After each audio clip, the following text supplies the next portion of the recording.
سوال نمبر 6 آپ کے سامنے کچھ یوں ہے کہ خالی جگہ پر کریں.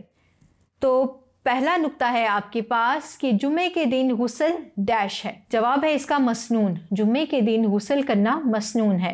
دوسرا سوال عیدین کے دن غسل ڈیش ہے. عیدین کے دن غسل کرنا بھی مسنون ہے. تیسرا غسل کرتے وقت پورے جسم پر ڈیش مرتبہ پانی بہایا جائے. تو جیسا کہ سنت رسول کے مطابق غسل کرتے وقت پورے جسم پر 3 مرتبہ پانی بہایا جائے. چوتھا ہے ہمارے پاس پانی کا استعمال ڈیش کے ساتھ کیا جائے. پانی کا استعمال اعتدال کے ساتھ کیا جائے. آخری خالی جگہ ہمارے پاس ہے طہارت. طہارت کے بغیر نماز ڈیش ہو سکتی. طہارت کے بغیر نماز نہیں ہو سکتی.